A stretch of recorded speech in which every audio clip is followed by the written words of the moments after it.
but to be a voice that will shake a nation. Oh God, give us the evangelistic music that will reap the harvest and fill stadiums. God, we're daring to believe for a revolution of sound that will rip open the heavens and shake history.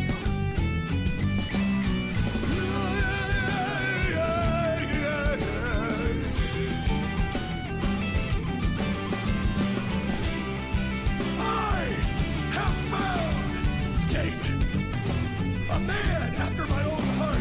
Let it be said in the nations that God said, I have found David, a man searching, seeking, fasting for the music of heaven. And when they get that sound, the whole earth will resonate and move to the rhythm of the man of God, the singer of song, Christ himself.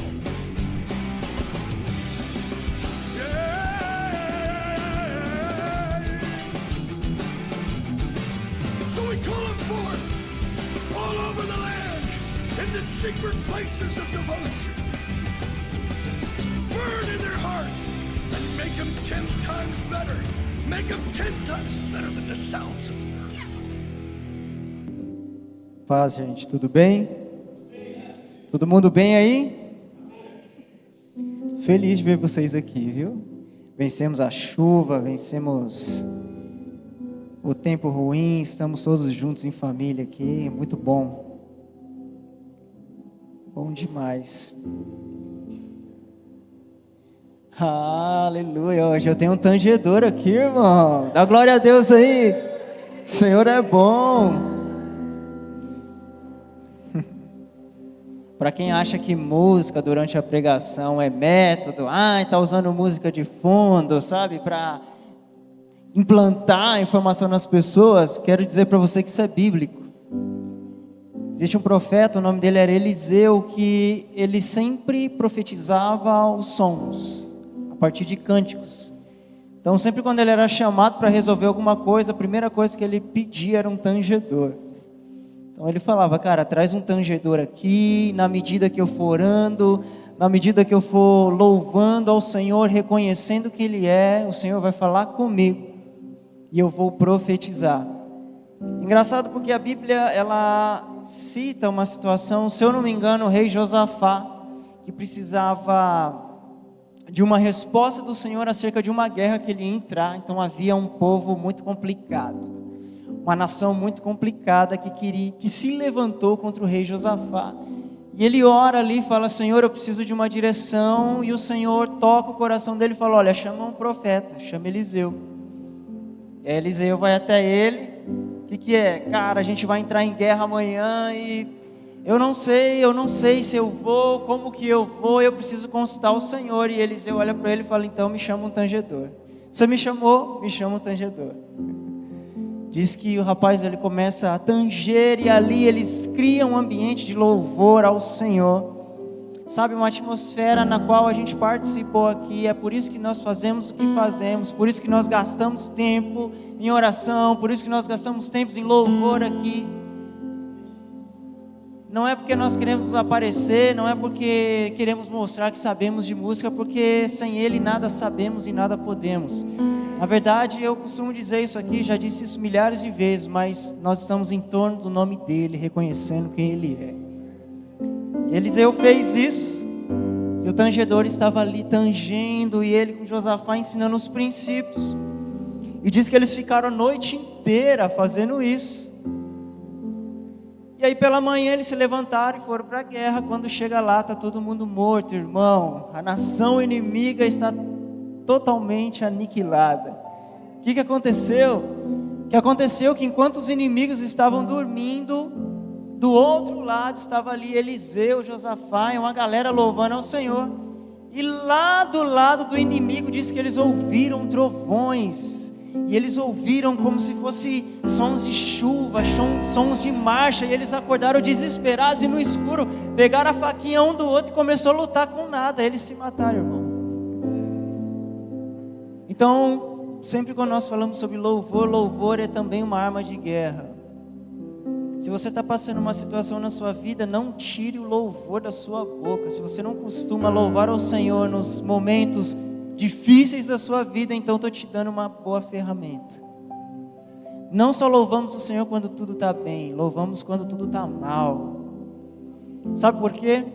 Porque enquanto estava rolando aqui a ministração do louvor, e um trecho diz assim que Cristo é tudo que Deus pode nos dar.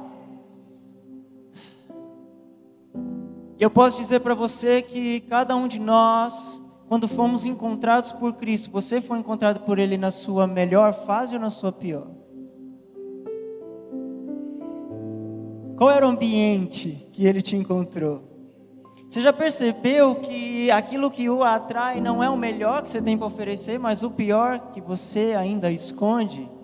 E Ele não faz essa distinção, porque Ele fala: vem para mim que eu vou curar você.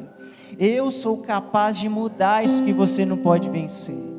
E por isso que enquanto o louvor estava rolando, aí o Neto fez uma leitura profética do ambiente e começou aqui nos exortar acerca de romper esse limite que nos para. Porque muitas vezes nós carregamos coisas na nossa vida que nos impede de avançar. E isso se torna um ídolo na nossa vida. A palavra pecado significa errar o alvo. E Paulo diz muito bem na sua carta, quando ele diz que o alvo é quem? O alvo é Cristo. Então o maior pecado é errar o alvo, Cristo. Porque só Ele pode nos tirar do lamaçal do pecado. Só Ele que pode nos tirar dessa realidade, porque foi para a liberdade que Cristo nos libertou, amém? E é por isso que nós fazemos o que fazemos. Há uma expectativa em nossos corações, que está escrito lá em Atos no capítulo 15. Eu acho que a gente pode começar a nossa ministração falando um pouco disso, antes de eu falar o tema. Porque tem a ver não apenas com inaugurar algo, porque inaugurar todo mundo pode inaugurar, mas se manter é para poucos. E talvez na nossa jornada a gente já passou por muitas situações como essa. Inauguramos coisas, mas não conseguimos nos manter. E é frustrante quando a gente não consegue chegar no destino, quando a gente não consegue chegar na medida que Deus espera. E é por isso que nós insistimos. Atos no capítulo 15, no verso 14 ao 18, diz assim: Simão narrou como primeiramente Deus foi ao encontro dos gentios, eu e você, para edificar dentre eles um povo consagrado ao seu nome, ou seja, separado para Ele. E com isso estão de pleno acordo as palavras dos profetas, como está escrito. Verso 16: Depois disso voltarei e reconstruirei a tenda de Davi que está caída, reedificarei as suas ruínas e tornarei a levantá-la, para que o restante das pessoas busque ao Senhor, sim, todos os gentios sobre os quais é invocado o meu nome. Diz o Senhor que faz essas realizações desde os tempos antigos. Quando eu olho para esse texto aqui, por que acende uma chama de esperança no meu coração? Porque esse texto está dizendo que Yeshua não vai voltar antes do que a tenda de Davi, que agora está caída, seja reerguida. E aí a gente olha para esse texto e fala: ué, mas o que isso significa? Davi, ele descobriu algo que foi além da revelação de Moisés. Moisés, ele tinha liturgia, Moisés, ele tinha um sacrifício, Moisés tinha uma forma de operar com Deus, mas Davi descobriu algo além. Davi descobriu que Deus não queria apenas visitar, presta atenção, Deus não quer apenas te visitar, Deus quer habitar. E Davi, quando ele descobriu que Deus não queria apenas visitar, sabe, na liturgia, no sacrifício, ele levantou uma tenda de adoração e louvor ao Senhor 24 horas por dia. onde ele inseriu as canções proféticas, onde ele inseriu e disse: olha, eu não quero apenas que você me visite, eu quero construir um lugar para que a sua presença habite. E a Bíblia chama isso de Shekinah, habitação da glória de Deus. Se em Cristo eu e você foi feito casa, isso significa que Deus não quer apenas te visitar, Deus quer habitar. Então, às vezes a gente tem uma relação eventual com Deus, e nós precisamos deixar de nos relacionar com Deus eventualmente, tem que ser constantemente. Não pode ser apenas no domingo, na terça, na quinta, ou quando você ouve uma canção. Não, tem que ser o tempo todo. Posso dar uma boa notícia para você? Você foi feito para adorá-lo. Essa é a sua natureza. Talvez você pode me perguntar: Rose, eu não sei o meu chamado. Eu vou te dar o seu chamado agora. Você foi chamado para adorá-lo. Não tem chamado maior. Eu não sei o que fazer. Adore. Adore. Apenas isso. Porque Davi, ele estabeleceu uma cultura de adoração. E essa cultura de adoração, nós estamos lutando por ela. Porque diz que enquanto essa cultura de adoração, ela não for erguida, não for estabelecida, e ela estiver funcionando, diz que os céus continuam retendo o filho. O salmista vai dizer que os céus proclamam a sua glória, e o firmamento sabe as obras de suas mãos. Um dia fala outro dia, a noite fala outra noite.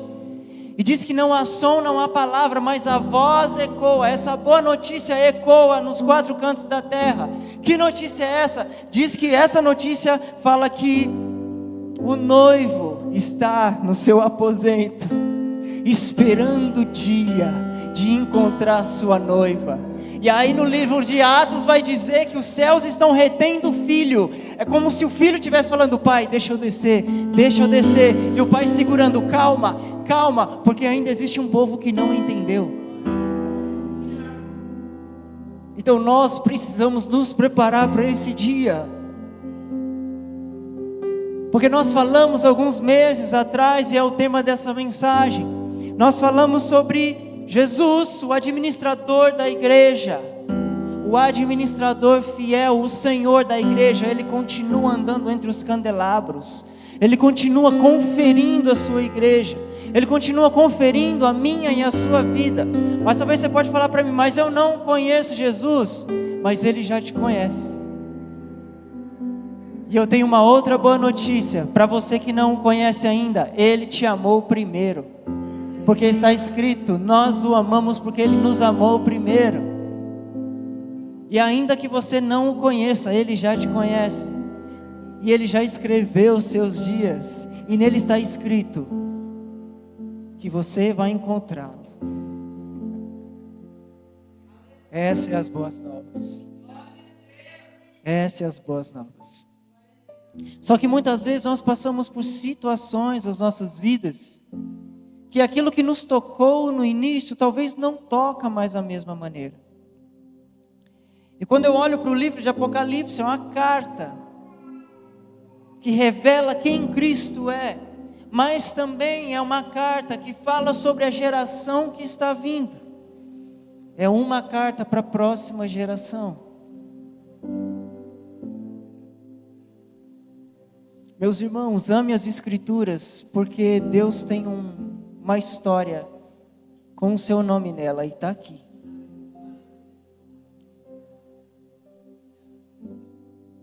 Busque enquanto é tempo.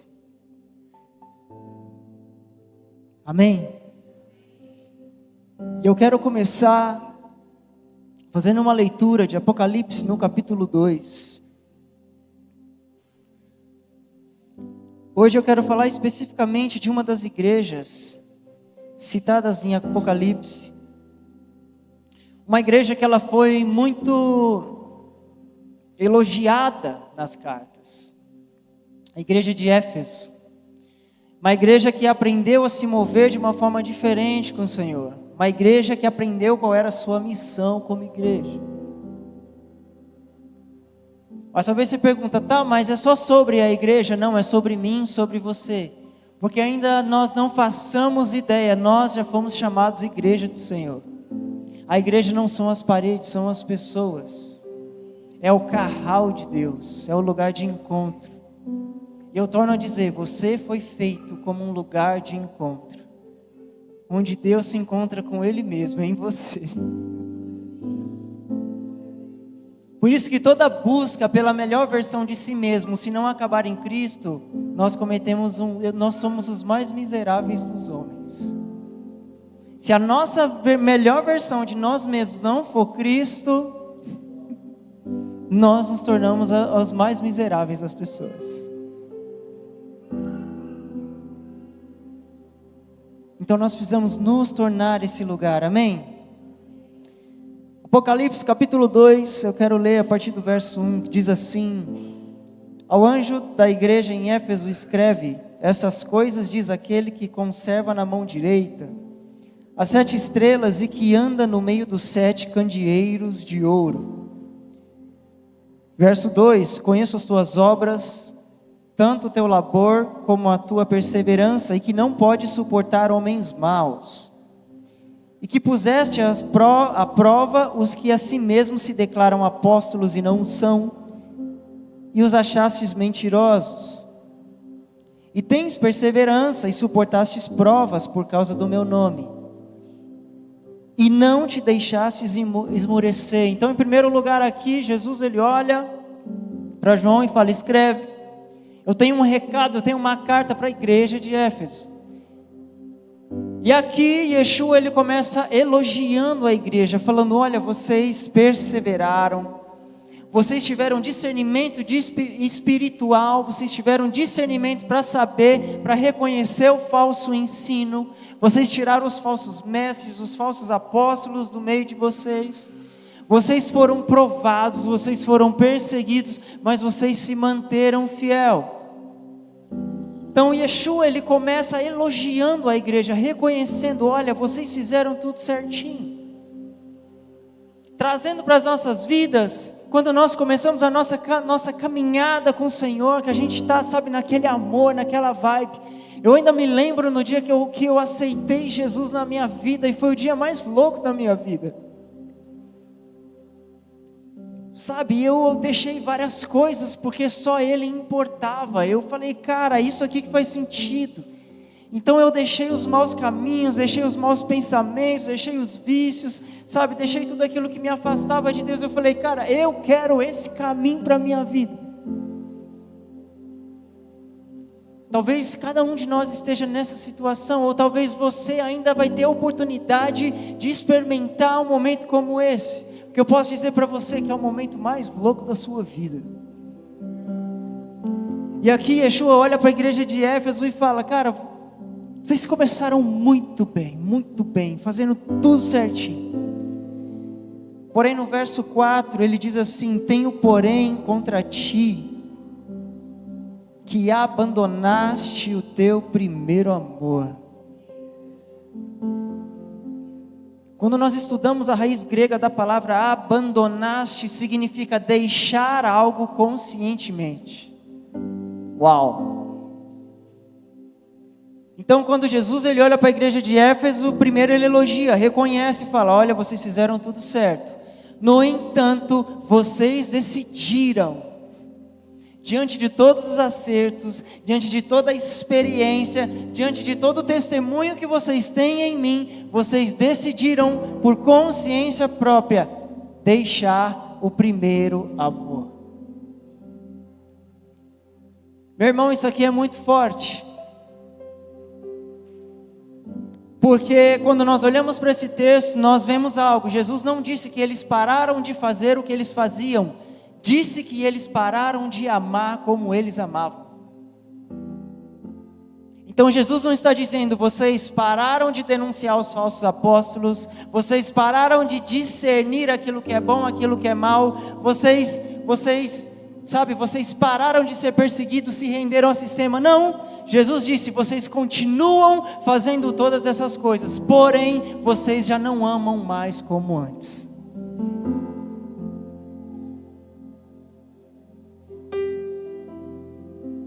E por que essa palavra é muito séria? Porque muitas vezes nós corremos o risco de entrar nesse tipo de situação. Continuamos fazendo coisas, continuamos vindo aos cultos, continuamos nos declarando cristãos. Eu sou cristão, sou de Cristo, vivo Cristo na minha vida. Só que a medida de amor que eu tinha com Ele, eu já não tenho mais. Então o que Jesus está deixando bem claro aqui é, eu não quero apenas que você faça, porque se o amor não te marca e não te transforma, o que você já está fazendo não tem mais sentido. Porque quando eu fiz a humanidade, quando eu fiz o homem lá no Éden, a primeira coisa que eu ensinei não foi cultivar e guardar, foi se relacionar comigo. Deus, Ele é relacional. Então o que Yeshua está dizendo para Éfeso é: o ativismo roubou o amor de vocês. Vocês não amam mais como antes. E ele continua aqui no verso 5. Diz assim: lembra-te, pois, de onde caíste.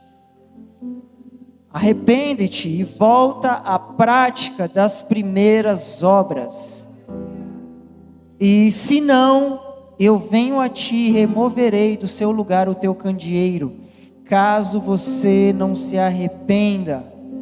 Então aqui ele está falando: faça o caminho de volta. Por que Jesus fala sobre a perda do primeiro amor e a prática das primeiras obras? Porque quando você é tocado por um amor genuíno, tudo o que você faz é diferente. Então o que ele está falando é: faça da maneira que você me amava antes, e não da forma que você tem me amado agora.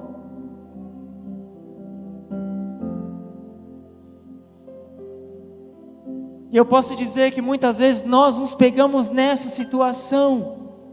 O começo era muito bom, o começo, tinha muito sentido, mas parece que a gente vai entrando num piloto automático da nossa vida, e fazemos porque tem que fazer. E eu não estou falando só sobre igreja, amém?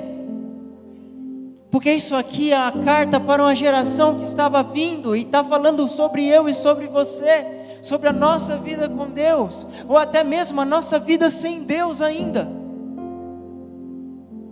Sabe, tudo aquilo que você começa a fazer, e você começa a colocar empenho, começa a colocar amor, sabe, você coloca toda a sua energia ali, mas parece que ao longo do tempo você vai perdendo o amor, você vai esfriando, mas você quer fazer porque tem que fazer. Já não tem mais aquela graça, já não tem mais, ainda que façamos bem feito. Porque Jesus, Ele não coloca aqui para a igreja de Éfeso que eles estavam fazendo bem feito. Não, Ele diz: vocês continuam fazendo, mas vocês perderam a essência. Parece que a vida não tem mais graça. Parece que tudo que você fazia que era muito legal, muito power, sabe? Conforme a gente vai perdendo esse amor, vai ficando sem graça. Então a gente vai colocando cada vez mais atividades em nossas vidas, relacionamentos em nossas vidas, e nas nossas vidas nós vamos procurando cada vez mais coisas nas nossas vidas. E sabe qual é o segredo? Nos falta apenas uma coisa: o primeiro amor. É o primeiro amor. O que Jesus está dizendo é: volta para esse lugar. Volta à prática das primeiras obras, ou seja, volta a fazer como você fazia, e não apenas o que você faz. Porque o que você faz pode até funcionar, mas não te traz para mim. E antes de que você faça qualquer coisa na sua vida, eu quero você. Eu quero você. Eu não morri numa cruz para que você fizesse algo. Eu morri na cruz para que eu pudesse comprar você e não a sua mão de obra. Mas a mão de obra é fruto de uma nova consciência, porque nós sabemos que agora nós temos que trabalhar para o Senhor, para conquistar mais pessoas, para que outras pessoas sejam afetadas por aquilo que nós estamos sendo afetados.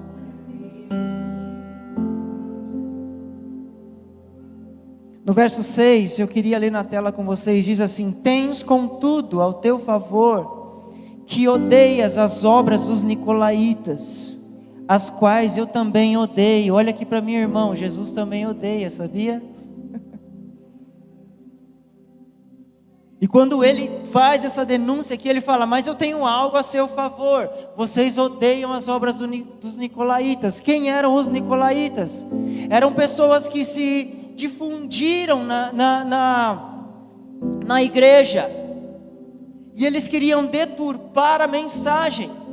Eram seguidores de um cara que se chamava Nicolau, um líder, que começou a usar o evangelho, começou a usar as boas novas para deturpar. E sabe qual era um dos pontos fortes da pregação de Nicolau? O amor liberal, o amor livre. Ama de qualquer jeito, ama qualquer um, ama um hoje, ama o outro amanhã, não se importe, o que é importante é amar.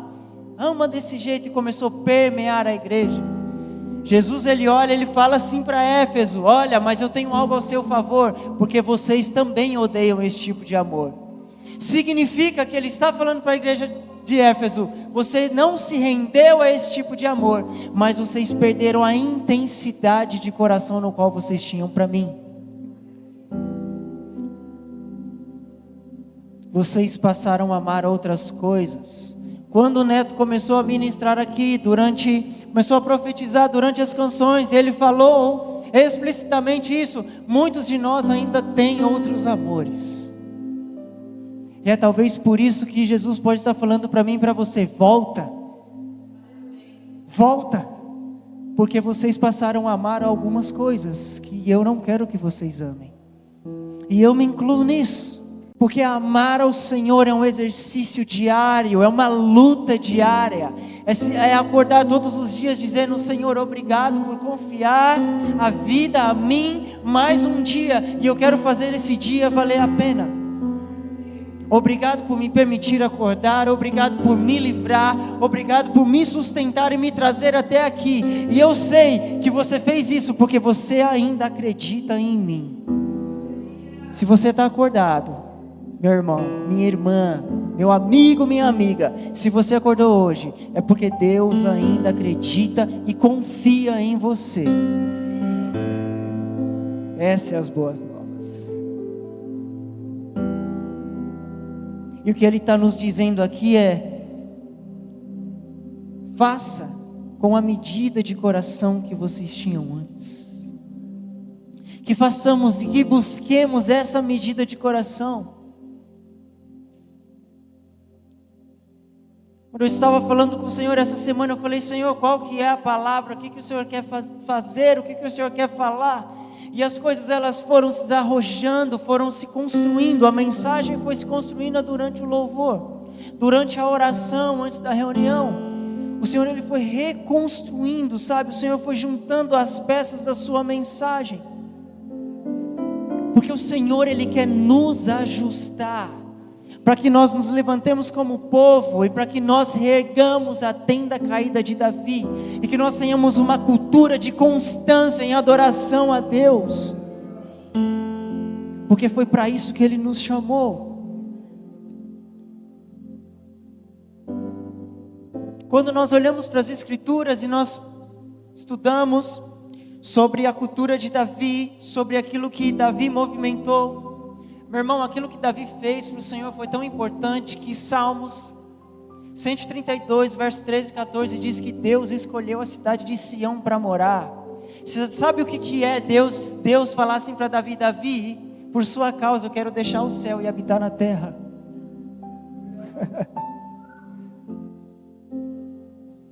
A tenda de Moisés continuou funcionando em outro monte, continuou o sacrifício 3 vezes por dia, continuou as celebrações, mas a cidade que Davi deu ao Senhor como primícia, que foi a cidade de Sião, Deus olhou para esse lugar e disse: Davi, aonde você erguer a sua tenda, eu vou fazer a minha casa. Em Cristo, a raiz de Davi, Ele quer fazer eu e você essa casa. Não apenas visitar, mas constantemente nos tocar, falar conosco, se revelar a nós. Nós cantamos aqui, Cristo é a revelação do Pai. Nós já falamos sobre isso. Muitas vezes o nosso problema, sabe, com Deus é justamente essa falta de consciência de que nós temos um Pai. E o Filho se revelou, nos tomando pela mão e nos trazendo de volta para o nosso Pai. O Pai que nos ama. O Pai que não mede o que você fez, como Djalma ministrou. Que Ele não está medindo, que não está com uma régua falando, olha, você chegou, eu vou deixar você entrar. Não, eu te amo dessa forma, por isso que o meu Filho foi o preço. Preço que nenhum de vocês pode pagar, eu como Pai paguei, para que todos vocês agora, por meio de um, se tornassem muitos. Aquele que veio como único, se tornou o primeiro de muitos. Esse é Ele. Apenas seja transformado pelo meu amor. Nós podemos fazer muitas coisas para Deus, mas se nós não tivermos, sabe, esse primeiro amor, nada vai valer. Vamos ler juntos 1 Coríntios, no capítulo 13, a partir do verso 1.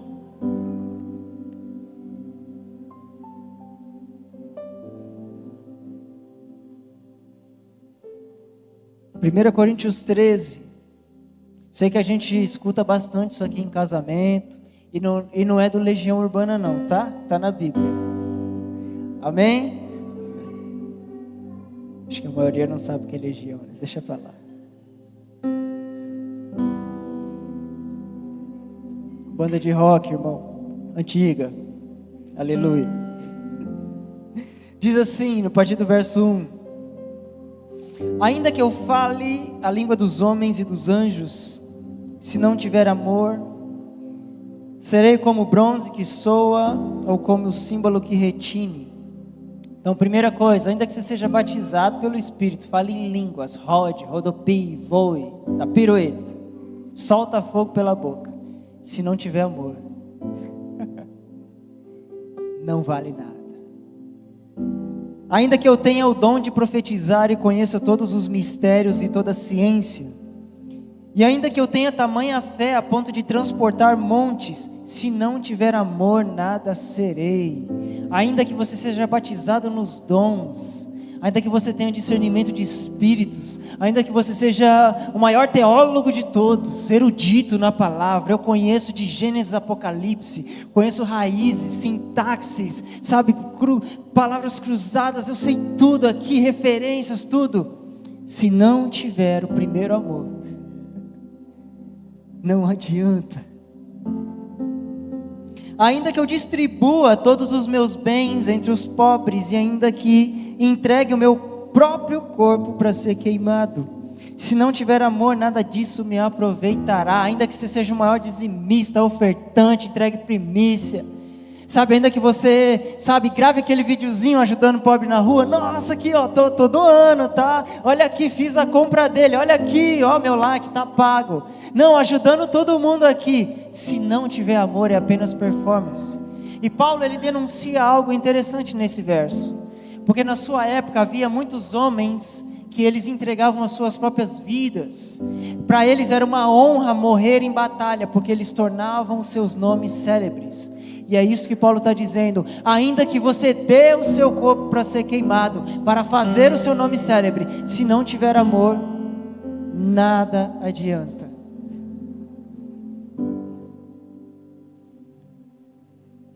O que ele está dizendo, não adianta sacrificar na carne se você não ama, não adianta. E aí ele vai começar a falar sobre essa natureza de Deus, porque João escreveu isso em sua carta, Deus é amor. Deus é amor, o amor não é um Deus. Deus é amor. O que Paulo está dizendo aqui para a igreja de Corinto? Por que para a igreja de Corinto? Porque a igreja de Corinto se movia nos dons, se movia na profecia, era anjo que participava no meio do culto, sabe aquela loucura, o louvor lá em cima e tudo muito louco. A igreja de Corinto, sabe, realizava milagres, tinha sinais, tinha tudo, mas começou a perder algo, e Paulo identificou. Paulo falou: opa, peraí, vocês estão fazendo muitas coisas, mas não tem amor. E aqui ele vai começar a descrever a natureza de Deus expressa no amor. Ele diz: o amor é paciente, o amor é benigno, o amor não arde em ciúmes, o amor ele não se ufana, o amor ele não é soberbo, o amor ele não se conduz inconvenientemente, o amor ele não procura os seus próprios interesses, ele não se exaspera, não se ressente do mal, não se alegra com a injustiça, mas se alegra com a verdade. Verso 7: tudo sofre, tudo crê, tudo espera e tudo suporta. Eu amo esse versículo, porque quando ele diz que o amor tudo crê, presta atenção, há uma grande diferença entre o amor crer em tudo e o amor tudo crer. Quando Paulo está dizendo que o amor tudo crê, ele está falando esse amor que nós recebemos e somos transformados através dele, por Deus, tem a sua própria fé. Nós já falamos sobre isso aqui. Nós temos a nossa fé que nos leva até Deus, mas Deus quer nos batizar com a fé que vem dele, emuná, uma fé inabalável, irmão. E não é positive vibration, irmão, não é ser aquele, nossa, agora eu estou com a fé de Deus, totalmente positivo, não é isso, irmão. Mas é aquela fé que você é grato o tempo todo, porque a emuná também significa espírito de fortaleza. É Deus quando te batiza com espírito de fortaleza, que independente do que você passe na sua vida, você continua crendo e você continua amando, porque essa fé que Ele está te batizando provém do amor que Ele é. E é por isso que nada te abala, por isso que o que quer que aconteça na sua vida, você não desiste, você permanece. E é por isso que Paulo fala: o amor tudo crê, tudo suporta, aguenta tudo, aguenta o tranco, irmão. Nós estamos aqui como igreja, mas se nós olharmos para o cenário hoje, existem muitas pessoas que se auto-intitulam desigrejados, e o número de desigrejados tem crescido.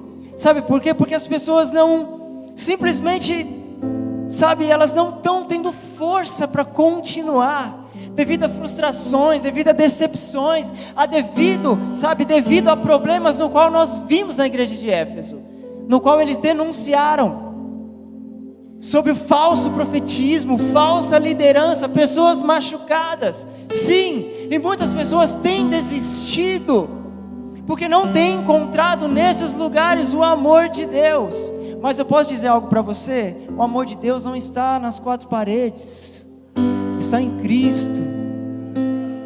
E aí nós estamos diante de dois grupos: os desigrejados, que estão tentando ser igreja fora do corpo, e os igrejados. O que são os igrejados? São aqueles que vão para a igreja, mas não se converteram ainda. E é por isso que não para em lugar nenhum, porque a cada mínimo defeito que vê, eu estou pulando aqui, porque eu estou em busca da igreja perfeita. São os igrejados. Eu não posso ficar sem igreja, mas essa aqui, aquela ali, a igreja A, a igreja B, nenhuma presta. Eu vou seguindo. Meu irmão, tudo isso é reflexo de um amor que se esfriou.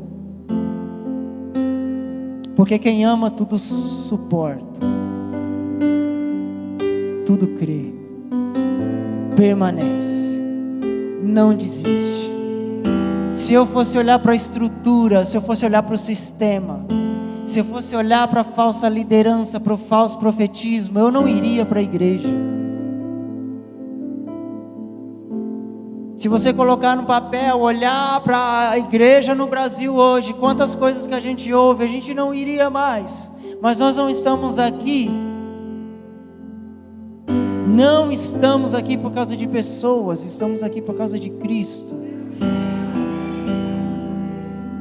E a Bíblia nos ensina que nós somos a igreja, não são as paredes, não são o sistema. Então eu e você pode fazer a diferença, sim. E é por isso que o Senhor também tem falado nessa casa que nós precisamos nos tornar um. E qual é o segredo para que a gente se torne um? O amor. Quem não ama não consegue andar junto. Sabe por quê? Porque só o amor tudo suporta.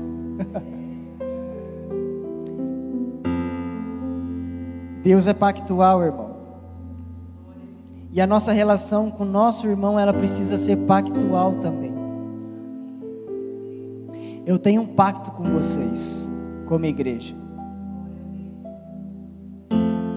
E eu serei fiel, assim como Paulo disse, eu serei fiel à visão celestial que Deus me deu, e eu vou até o fim. E esse precisa ser o segredo da nossa relação como igreja. Porque nós vivemos em dias onde os pactos, as alianças, elas estão assim, se esvaindo. As pessoas não conseguem se manter pactual. Hoje eu sou seu amigo, amanhã eu não sou mais. Hoje eu te amo, amanhã eu te odeio. Hoje eu te elogio, amanhã eu te falo mal de você para todo mundo. Nós não podemos ser assim. Parece que se relacionar com o próximo se tornou algo tão ínfimo, tão, sabe? Nós não conseguimos nos estabelecer em aliança. Já parou para perceber? Não falamos de igreja, falamos de vida. Pessoas que já passou na sua vida, que falou, sou seu brother, tamo junto. Vocês mulheres, sou sua amiga, não, tô com você, amiga, vamos lá. E no primeiro ventinho, vocês estão aqui no barquinho, no primeiro ventinho, o que aconteceu? Pulou fora.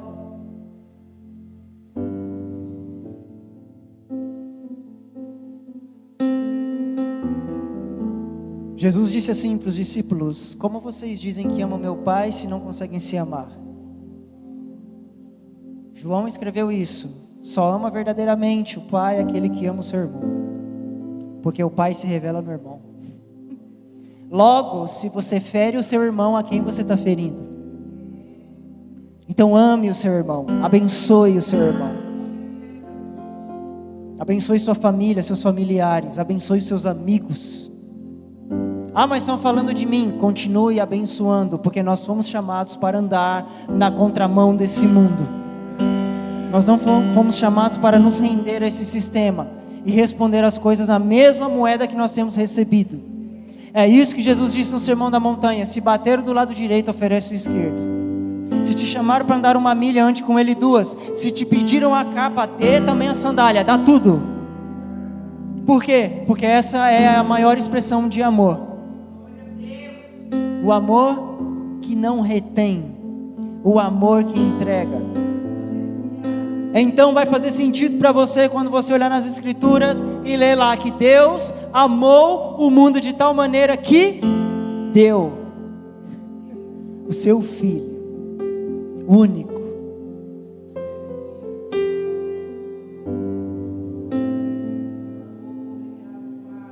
Às vezes a gente pensa assim, mas Deus é Deus, Deus está lá, Deus não sente nada não, meu irmão. Anota aí, Salmos 22.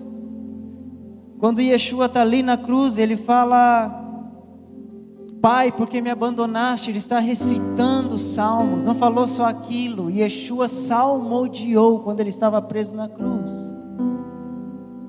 Quando ele diz: Pai meu, Deus meu, por que me abandonaste? Aos Salmos de número 22. Depois você lê em casa.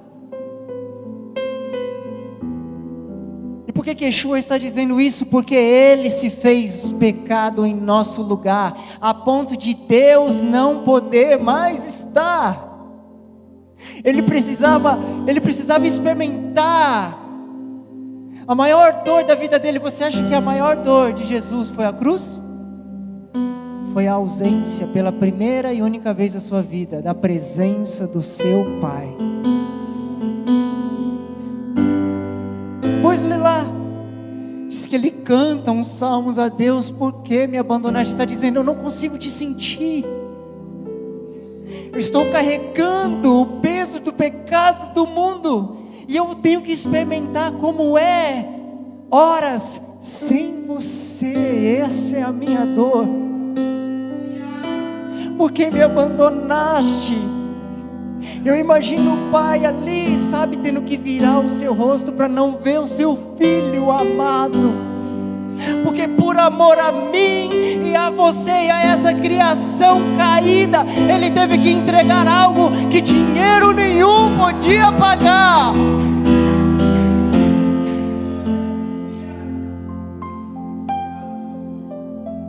Eu imagino o pai chorando naquele momento, porque diz que a terra ela começou a tremer, a criação ela entrou em colapso nesse momento. E tudo isso, irmão, foi por amor, e é esse amor que Deus quer colocar em mim e em você, e é essa medida de amor que Deus quer que nós caminhamos com Ele.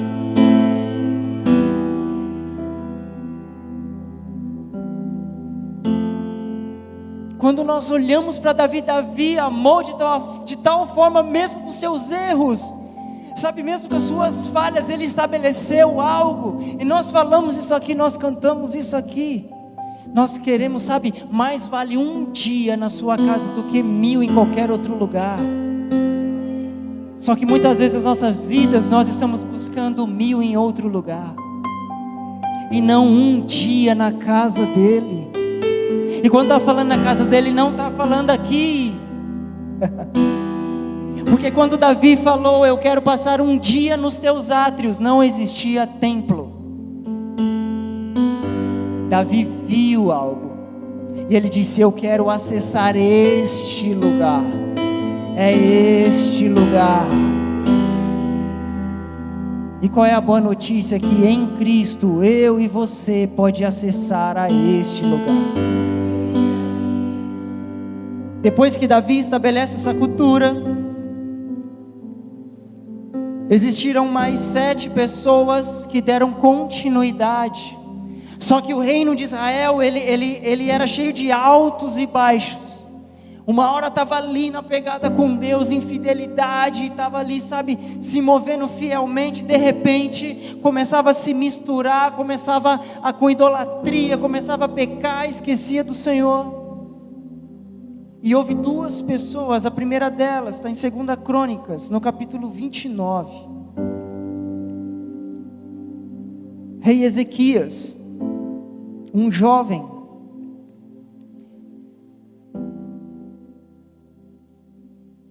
Segunda Crônicas 29, no verso 1, diz assim: tinha Ezequias 25 anos de idade, quando começou a reinar, e reinou 29 anos em Jerusalém. Sua mãe se chamava Abia, e era filha de Zacarias. Fez ele o que era reto perante o Senhor, segundo tudo quanto fizera Davi, seu pai. Olha só, Ezequias, ele foi tão fiel àquilo que Davi estabeleceu diante do Senhor, que as escrituras citam o rei Ezequias como filho de Davi. No primeiro ano do seu reinado, no primeiro mês, abriu as portas da casa do Senhor e as reparou. Trouxe os sacerdotes, os levitas, ajuntou-os na praça e lhes disse: ouve-me, ó levitas, santificai-vos agora e santificai a casa do Senhor, Deus de vossos pais. Tirai do santuário a imundícia, porque os nossos pais prevaricaram e fizeram que era mal perante o Senhor nosso Deus, e o deixaram, desviaram seu rosto do tabernáculo do Senhor e lhe voltaram as costas. Então o que Ezequias está dizendo? O povo amou, mas deixou de amar. E ele teve como prioridade: nós precisamos voltar ao primeiro amor. Então o rei jovem, muito jovem, 20 e poucos anos, a sua prioridade foi a mesma prioridade de Davi. Antes de Davi reinar, teve outro rei que se chamava Saul. Saul reinou um pouco mais de 40 anos.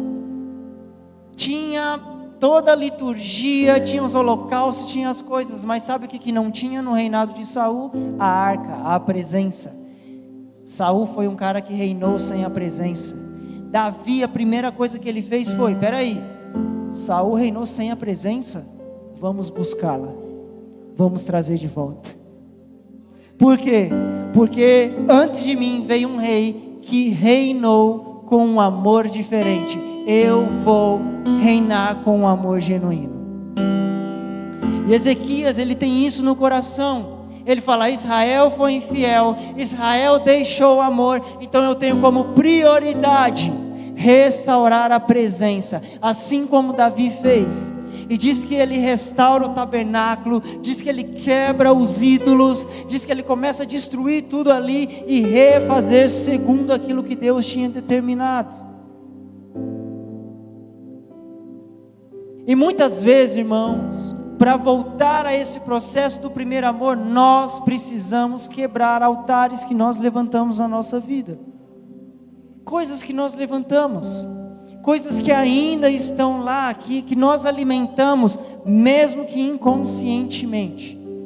Coisas que a gente tem, sabe, deixado tomar uma certa forma na nossa vida. Nós precisamos deixar, porque isso está fazendo com que nós não amemos. E é algo que eu sempre tenho falado com o Senhor: Senhor, quais ainda são os altares que eu preciso quebrar na minha vida? Porque eu quero te amar da maneira correta. Porque, meu irmão, quanto mais tempo nós caminhamos com o Senhor, maior é o nosso desafio de amá-lo todos os dias.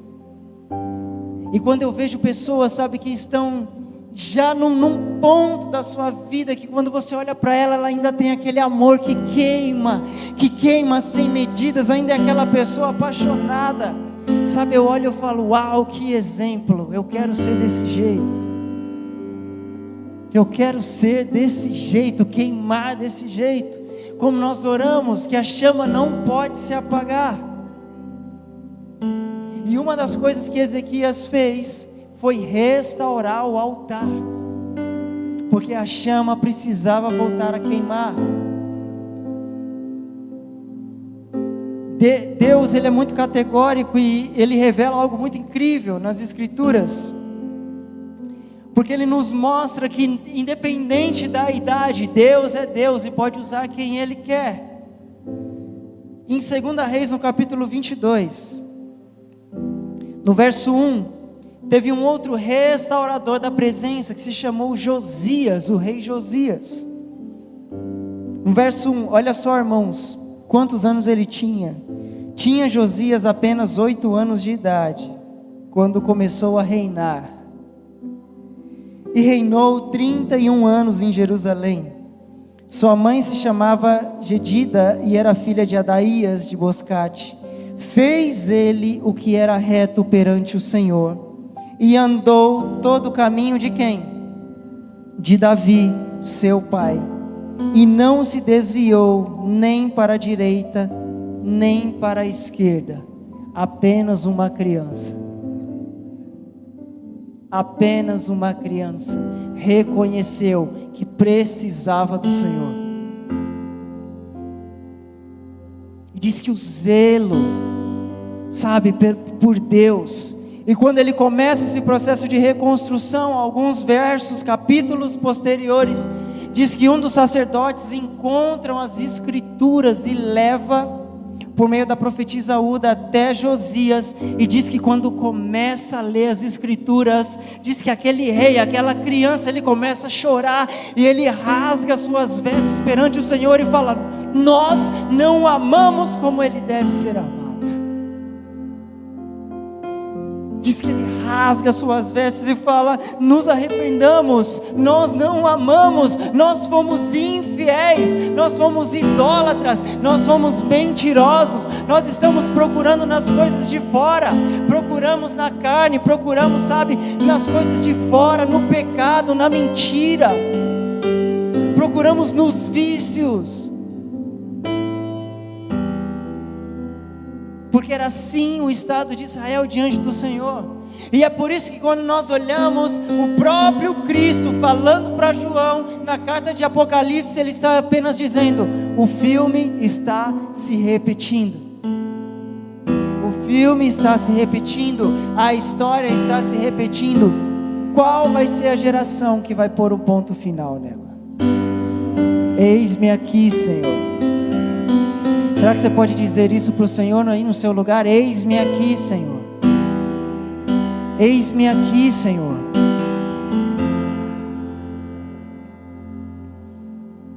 Nós estamos aqui, Senhor, diante de Ti, filhos e filhas, marcados e resgatados pelo Teu amor. Espírito Santo de Deus, ministra aos nossos corações agora, Senhor, desde o menor ao maior, nessa noite, nessa casa sacerdotal.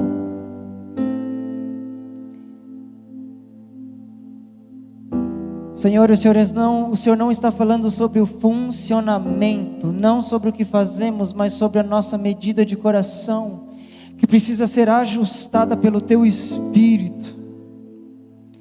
Espírito Santo, nosso Consolador, o Espírito da verdade que convence o homem da justiça, do pecado e do juízo. Que o Teu amor seja o árbitro dos nossos corações. Que nós voltemos às práticas das primeiras obras, Senhor. Senhor, e eu oro também por aqueles que ainda não Te conhecem. Oro por aqueles, Senhor, que têm vivido, Pai, uma vida deliberada nesse mundo, Senhor. Mas que continua buscando e nunca encontrando algo que as complete de forma plena. Muitas vezes nós estamos assim, Senhor, Te procurando, Pai, nas festas, nos amigos, no trabalho, no ministério. Nós estamos Te procurando na letra, Te procurando na performance, Te procurando nas nossas dores, Te procurando nas nossas dúvidas.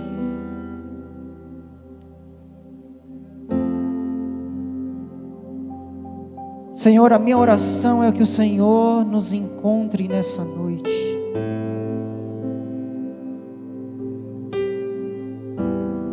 Senhor, eu não tenho vergonha de dizer que ainda não Te conheço. Paulo andou contigo 15 anos e no fim da sua vida ainda disse: Senhor, eu quero Te conhecer assim como o Senhor me conhece. Nenhum tempo é suficiente. Nenhum tempo é suficiente para Te conhecer. Nós queremos ser conhecidos pelo Senhor, transformados pelo Seu amor.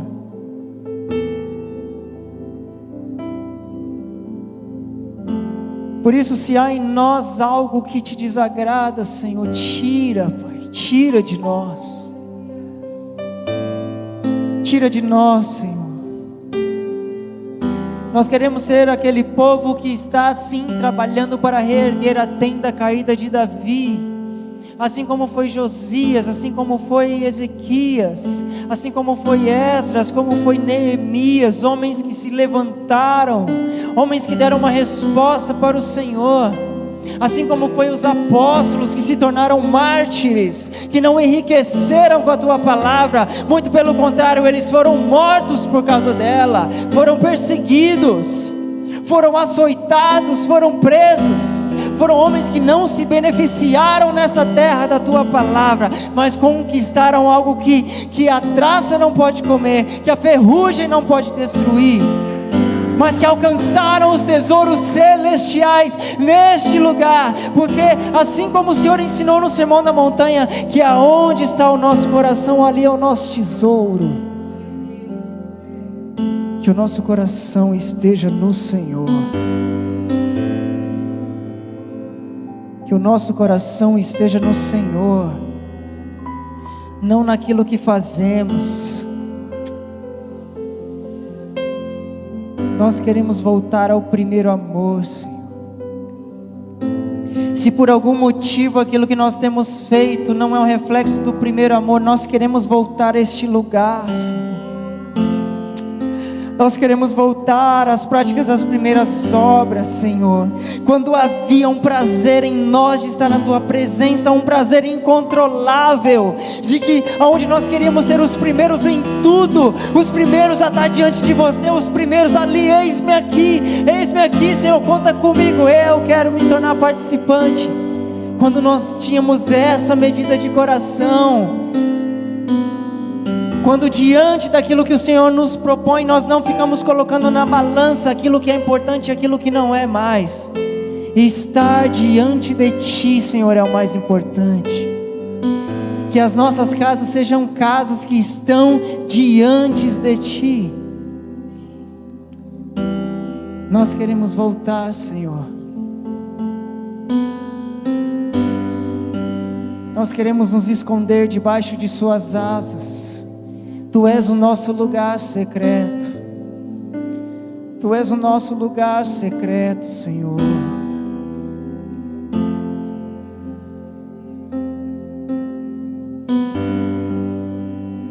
Senhor, Tu és o nosso motivo. Tu és a razão. O Senhor é que sustenta todas as coisas. O Senhor é o meio pelo qual nós chegamos ao Pai. O Senhor é a porta, o Senhor é a escada, o Senhor é a rocha da qual sai água e mata a nossa sede. O Senhor é a nuvem que nos protege do calor. O Senhor é a coluna de fogo que nos protege do frio. Tu és a brisa suave, Tu és a verdade, Tu és o caminho, Tu és a vida, Tu és a razão da nossa existência.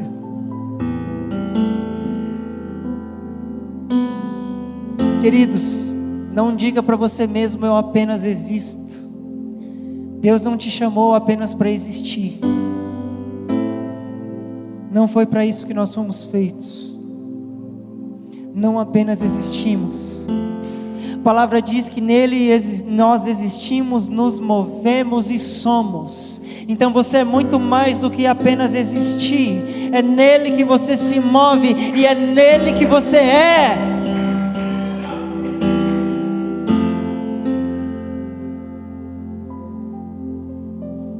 Abba, nosso Pai,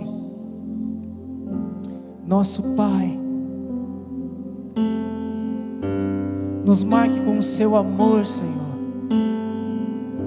Marque-nos com o Seu amor nessa noite. Eu queria te convidar a se colocar de pé no seu lugar.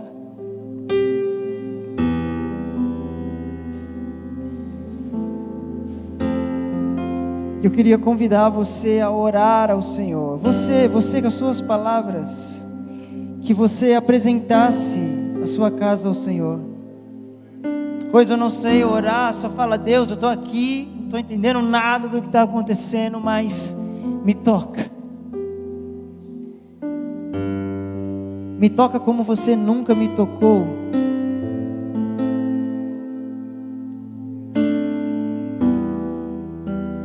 A palavra do Senhor diz que Deus conhece todos os nossos dias, e que todos os nossos dias já estão escritos no seu livro. Então, sabe aquele dia que você pensou ser o fim? Acabou, não tem mais história a partir daqui. Deus já tinha escrito uma outra história. Deus estava lá, Deus livrou você. Deus olhou para você, ainda que nós não conhecêssemos. Naquele dia, Ele olhou para mim e para você e disse: não acaba aqui, não acaba nessa doença, não acaba nesse acidente, não acaba nesse término de relacionamento, não acaba nesse não acaba nessa traição, não acaba nessa vergonha, não acaba aí, não acabou aí, não acabou aí.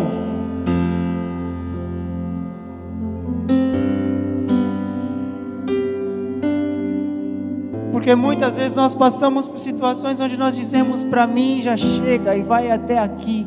E o Senhor está dizendo: eu tenho um novo fôlego para você. Eu tenho um novo ar para você. Eu tenho um refrigério para você. Deixa eu te amar da maneira que só eu sei amar. E que esse amor te transforme. Deixa eu te transformar pelo amor que só eu posso dar. Por isso erga suas mãos aí no seu lugar e diga: Senhor, eis-me aqui, me marca então com esse amor. Marca-me, Senhor, eu quero voltar a este lugar, se porventura eu sair dele.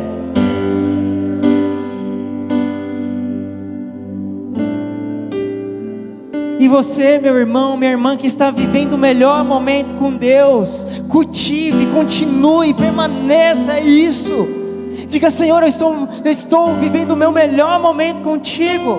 Talvez seja um momento da gente fazer uma balança na nossa vida. Será que nós estamos vivendo o nosso melhor momento com Deus?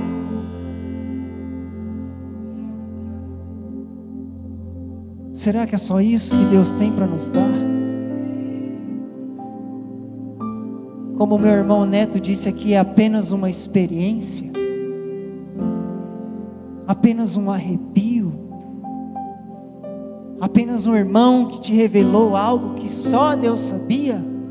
É só isso? Será que é só um domingo? Será que é só um livramento, uma cura? É só isso?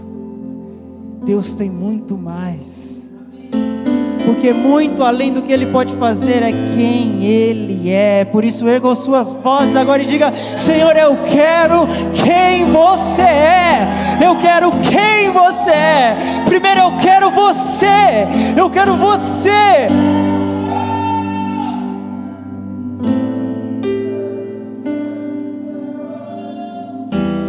Senhor, eu oro por cada casa aqui representada, por cada irmão, por cada irmã, quer te conheçam ou não, Senhor. Aqueles que nos visitam, aqueles que fazem parte dessa casa, Senhor, eu oro por cada um. Senhor, a tua palavra fala que o teu Espírito é quem convence. Não é a oratória, não é a pregação, não é a música, é o teu Espírito Santo que convence, Senhor. Não é, Pai amado, as frases feitas, não é nada disso, é o teu Espírito que convence. Por isso, Espírito Santo, vem como um vento impetuoso agora, Senhor, sopra neste lugar. Espírito Santo, começa a permear cada parte do nosso coração, Senhor, cada parte do nosso interior. Pai, eu oro por cada um aqui, cada homem, cada mulher, Senhor, cada família. Senhor, nos convença de nós mesmos, nos convença que apesar de nós, o Senhor ainda acredita, que apesar de nós, o Senhor ainda nos ama e conta conosco, e nós queremos ser essas pessoas diante do Senhor. Conta conosco, Senhor, conta com a nossa vida.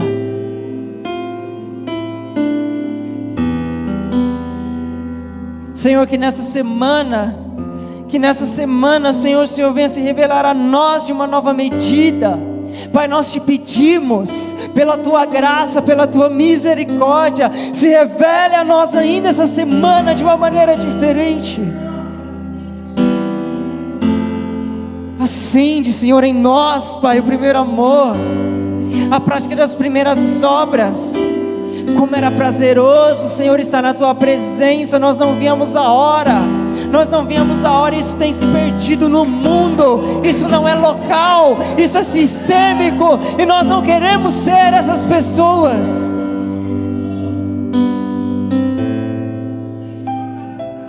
Nós não queremos ser igrejados que só vão porque tem que ir. Nós queremos ser filhos e filhas, porque o filho e a filha, ele não se prende a um lugar, ele não é definido pelo lugar. Filho e filha é filho em todo lugar. Apenas o escravo, ele é nomeado a partir do lugar que ele está, mas nós somos filhos e filhas. Você é filho na sua casa, você é filho na sua faculdade, você é filho no seu trabalho, você é filho na rua, você é filho aonde quer que você esteja. E eu profetizo que nós, como família da fé, nós vamos expressar o primeiro amor neste tempo, em nome de Yeshua,